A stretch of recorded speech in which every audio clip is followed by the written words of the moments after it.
नमस्कार प्यारे विद्यार्थियों। कल हमने यण संधि और वृद्धि संधि पढ़ी थी। आशा करता हूँ आपको अच्छे से समझ में आ गई होगी। और आज हम अयादि संधि और पूर्व रूप संधि के बारे में चर्चा करेंगे।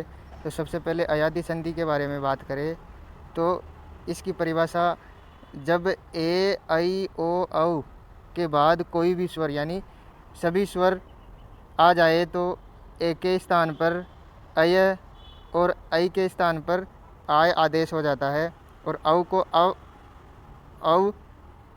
को आव आदेश होता है। इस प्रकार जो चार वर्ण हैं ए ऐ ओ औ, उनको क्रमशः अय आय अव आव आदेश हो जाते हैं। तो ये आपकी अयादि संधि की परिभाषा हुई, और इन्हें अयादि चतुष्टय के नाम से जाना जाता है। अयादि चतुष्टय का मतलब है अय आय अव आव। अब उदाहरण देखें तो ने प्लस अनम, अर्थात जो ने में ए है उसको अय हो जाएगा, क्योंकि आगे कोई भी स्वर है, कोई भी मतलब इसमें अ दे रखा है, तो आपको ए के स्थान पर क्या हो जाएगा, अय, और क्या बन जाएगा, नयनम। इसी प्रकार आगे के क्रम में देखें तो से प्लस अनम, तो से के ए के स्थान पर क्या हो जाएगा, अय, और क्या बन जाएगा, शयनम। इसी प्रकार ओ का उदाहरण देखें तो भानो प्लस ए, तो भानो के ओ को अव हो जाएगा, और क्या बन जाएगा, भानवे।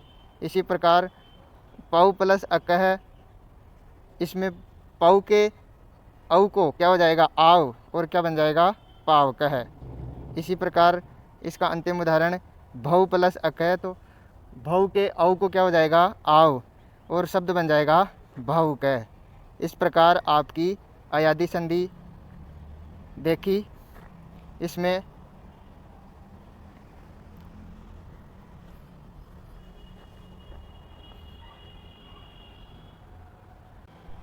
ज़्यादा कुछ नहीं है, बस इन चार वर्णों के स्थान पर ये चार पद आदेश हो जाते हैं, जैसे अय, आय, अव और आव। इस प्रकार आपकी अयादि संधि पूर्ण होती है। अब हम पूर्व रूप संधि के बारे में चर्चा करेंगे। पूर्व रूप संधि भी अयादि संधि का ही अपवाद है, क्योंकि इसमें भी आपको अयादि संधि के समान ही शब्द देखने को मिलेंगे।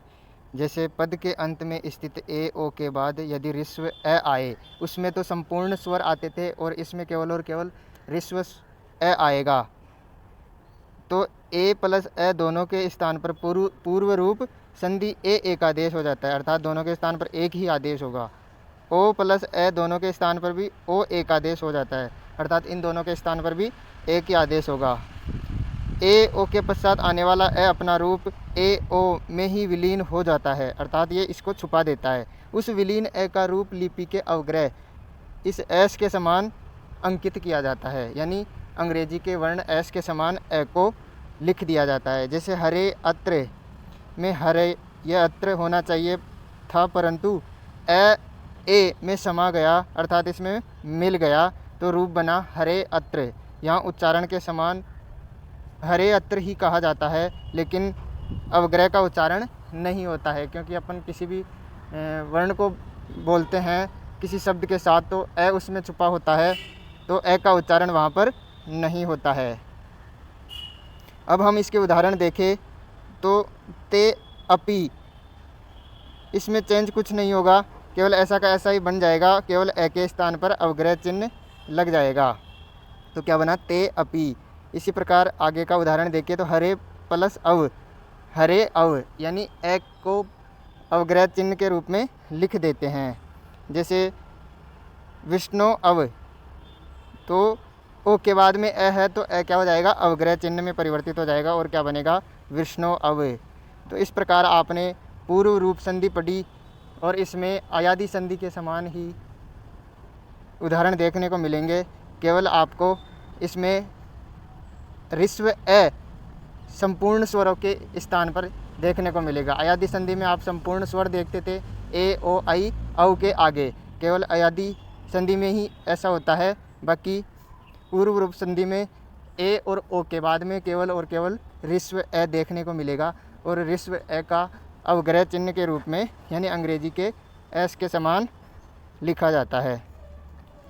तो मैं आशा करता हूँ आपके अयादी संधि और पूर्व रूप संधि अच्छे से समझ में आई होगी। फिर भी कोई दिक्कत हो तो मुझे पूछ सकते हो आप व्हाट्सएप के माध्यम से या कॉल करके। धन्यवाद।